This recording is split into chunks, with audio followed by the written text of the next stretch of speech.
मुझे याद है हमारे एक इंग्लिश एपिसोड में आपने वो ब्लू और रेड जी के मीनिंग्स के बारे में बताया, जी और फिर मेरे ख्याल से हमने शिव जी की भी बात करी जी, थी उस कैलाश के एपिसोड बारे में, में। जी क्योंकि ये कैलाश पर्वत से रिलेटेड जी है। जी बौद्ध समाज में भी कैलाश पर्वत को बहुत माना जी जाता है। जी उस कैलाश पर्वत के एलिमेंट के बारे में बताइए। जी।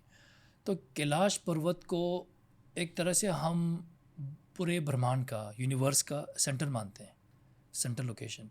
आप ये भी कह सकते हैं कि स्पिरिचुअल रूप से वो स्पिरिचुअल सेंटर है, स्पिरिचुअल कैपिटल है। स्पिरिचुअलिज्म का अगर कोई कैपिटल होता तो वो कैलाश पर्वत है। बौद्ध धर्म में हम उसको भगवान बुद्ध चक्र संवारा, जिनका रंग नीला होता है, और वज्र योगिनी, जिनका रंग लाल होता है, हम उनका उनका एक स्थल मानते हैं। और कैलाश पर्वत, लोग कहते हैं कि कैलाश पर्वत को किसी ने नहीं चढ़ा आज तक, लेकिन इतिहास में अगर देखते हैं मिलारेपा ने चढ़ा था। Milarepa was the only person इतिहास में, ग्रेट योगी। आप उनके बारे में थोड़ा पढ़िए, इज़ एन अमेजिंग स्टोरी। उन्होंने चढ़ा था, और उन्होंने भी कैलाश पर्वत के बारे में काफ़ी कुछ कहा है अपने उपदेशों में। तो उसको हम बहुत ही एक शक्तिशाली स्पिरिचुअल सेंटर मानते हैं। तो ये ज़रूरी नहीं है कि कौन सा भगवान कहाँ पर क्या रह रहा है, इट्स जस्ट दैट आपको ये पता होना चाहिए कि एक सनातन धर्म को मानने वाला जो धर्म अपने भारत देश से आया है, जैसे बौद्ध धर्म है, हिंदू धर्म है, जैन है, सिखिज़्म है, उनके कुछ स्थल होते हैं ऐसे ही। खास करके हिंदू धर्म और बौद्ध धर्म में हम कैलाश पर्वत को बहुत मानते हैं और वहाँ जाने की प्रयास करते हैं। लेकिन कैलाश पर्वत जाना आसान नहीं है, वो अभी तिब्बत अभी चीन के हाथ में है। और लेकिन गुरुजी ने ये भी कहा है कि हिमाचल में एक ऐसी जगह है, लाहौल में, जिसको मनाली से आप जब अटल टनल को क्रॉस करते हैं, उसके बाद अगर आप थोड़ा सा आगे जाते हैं केलोंग की तरफ, वहाँ पर एक पर्वत है जिसको हम टिल्बू री कहते हैं। टिल्बू का मतलब घंटी, री का मतलब पर्वत, तो घंटी उसका शेप भी थोड़ा घंटी की जैसा है। तो गुरुजी कहते हैं कि वहाँ पर भी वो भी बुद्ध चक्र संवारा और वज्रयुगिनी का एक स्थल है। तो वहाँ पर जाना कैलाश पर्वत जाने के जैसे हमारा इज़ सेम थिंग। तो अगर आप तिब्बत जा भी नहीं सकें तो मैं कहूँगा जिनको कैलाश से लगाव है, जाने की इच्छा है, तो आप हिमाचल में भी जा सकते हैं। वहाँ पर टिलबुरी है, उनके उसके दर्शन कीजिए। चढ़ने में शायद आपको 3-4 घंटे लग जाएंगे, लेकिन बहुत ही अच्छा है। वहाँ पर बैठ के थोड़ा ध्यान दीजिए, फिर नीचे आ जाइए आराम से। उतनी ऊंची भी नहीं है जितने हमने लद्दाख के पर्वत होते हैं, पहाड़ होते हैं। रिनपोचे, कोई और चीज़ है जो आप कहना चाहोगे इस एपिसोड में? कुछ कुछ मैं लोगों से शेयर करना चाहूँगा जो मेरे बहुत काम आया। तो लोगों से यही कहूँगा कि जैसे शांति देवी ने कहा था, अगर आपके पास, आपके आगे अगर कोई चुनौती है, उसका समाधान है, तो आप चिंतित क्यों हो, क्योंकि यू हैव द सोल्यूशन, आपका समाधान है। लेकिन अगर आपके आगे एक चुनौती है, उसका कुछ भी हल नहीं है, कोई भी हल नहीं है, लाख कोशिश करके भी, तो क्यों चिंतित हो, कुछ कर नहीं सकते हो। तो let go and accept and move on.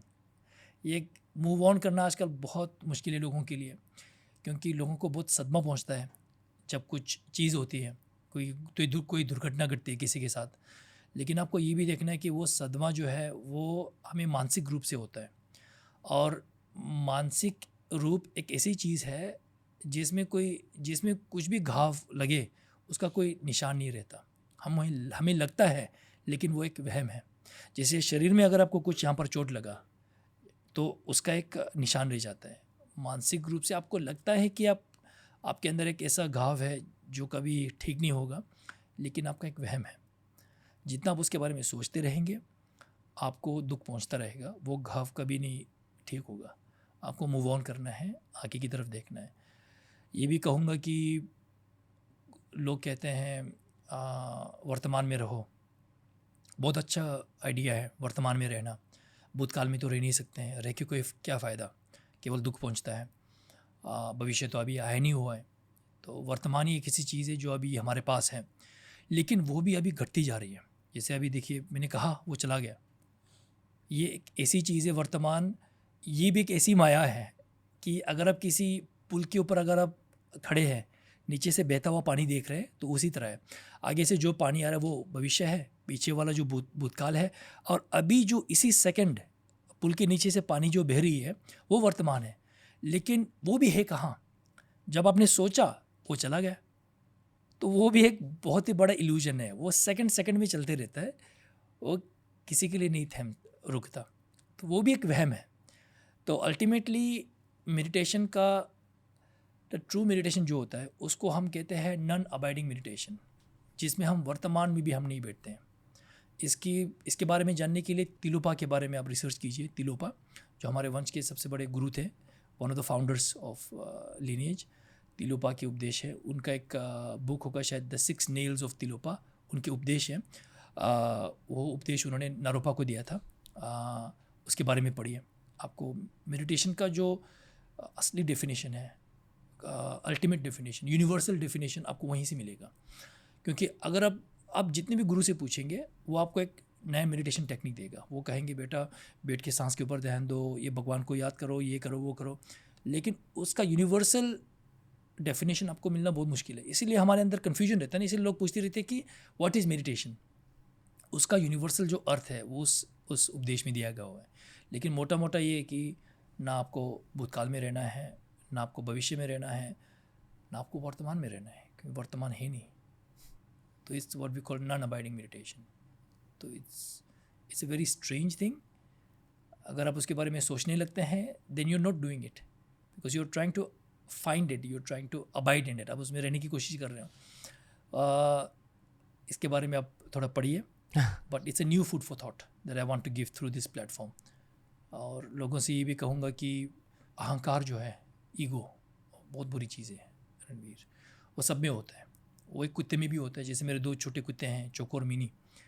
तो जब मैं चोको को कुछ खिलाता हूँ, मिनी को गुस्सा होती है, वो सोचते हैं मुझे क्यों नहीं मिला।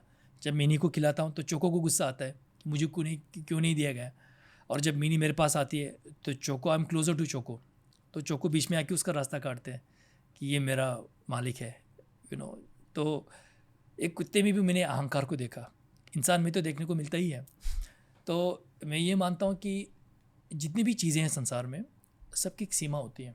बिल्डिंग को भी आप कितना ऊंचा बनाएंगे, जैसे अपना सबसे बड़ी इमारत क्या है, one of the biggest tallest building इस बुर्ज खलीफा में भी, उसकी भी एक सीमा होगी। आप अंतरिक्ष तक तो आप बिल्डिंग बना नहीं सकते हैं। हमारे शरीर की भी जो सीमा है ग्रोथ होने की, उसकी भी एक लिमिट है। खाना खाने की भी एक लिमिट है, चाहे जितने भी भूखे हो, 3-4 प्लेट से ज़्यादा आप खा नहीं पाएंगे। सभी चीज़ों की एक सीमा होती है। केवल एक ऐसी चीज़ है बहुत ही विनाशकारी है, लेकिन उसकी कोई सीमा नहीं होती, वो है हमारा अहंकार और ईगो। और वो भी है ना सबसे बुरी चीज़ रणवीर, वो आगे नहीं रहता है। अगर आगे रहता तो दिख जाता। जैसे मुझे ये 3 कप दिखाई दे रहे हैं, ये घंटी और ये वज्र दिखाई दे रहा है, और आप दिखाई दे रहे हैं क्योंकि आप आगे हैं। वो हमेशा पीछे रहता है, और उतना भी पीछे नहीं कि वो हमारे ऊपर नियंत्रण कर ना पाए। जैसे रथ के ऊपर बैठते हैं, घोड़ा सवारी को कभी नहीं देख पाता, लेकिन वो जो रथ की सवारी करता है वो लगाम से घोड़े को कंट्रोल करता है। तो उसी तरह हमारा ईगो है, थोड़ा सा यहाँ पर रहता है। थर्ड क्या कहते हैं वो, हमने गेमिंग में थर्ड पर्सन कहते हैं ना, थर्ड पर्सन पर्सपेक्टिव। ये भी गेम्स खेला करता था, फर्स्ट पर्सन नहीं थर्ड पर्सन है। तो थर्ड पर्सन पर्सपेक्टिव है, वो हमें कंट्रोल करता है और हमें वो दिखाई नहीं देता। एक आदर्श दुश्मन है हमारे अंदर, उसको थोड़ा काबू में रखना है। उसको मैं ये नहीं कहूँगा कि बिल्कुल नष्ट करना है, लेकिन उसको काबू में रखना है। कभी कभार जब आप किसी से मिलते हैं, अगर उनका अहंकार बहुत बड़ा है, तो अगर आपको थोड़ा सा अपने अहंकार का यूज़ करना है, ईगो का यूज़ करना है, तो अच्छे रूप से यूज़ कर सकते हैं ताकि उनका भी थोड़ा बैलेंस में आ जाए। कभी कभी आप कुछ लोगों से मिलते हैं जो बहुत ही सिंपल है, डाउन टू अर्थ है, बहुत ही मासूम है, तो उनसे अहंकार करके क्या फ़ायदा। तो अपने ईगो को बिल्कुल नीचे उनके लेवल पे लेके आओ। जब किसी से मिलते हैं तो केवल उस इंसान को मत देखो, उसके पीछे की इस अदृश्य शक्ति को देखो, अहंकार को देखो, कैसे वो बिहेव कर रहा है, उसका अहंकार कैसा है। उसको मसाज करना है कि थोड़ा सा उसको थप्पड़ मारना है। You have to, if you see that way, आप लोगों को और भी अच्छे तरीके से समझ पाएंगे, और एक महफिल में, एक मीटिंग में कैसे बिहेव करना है आपको पता चलेगा। That is one thing I have learned.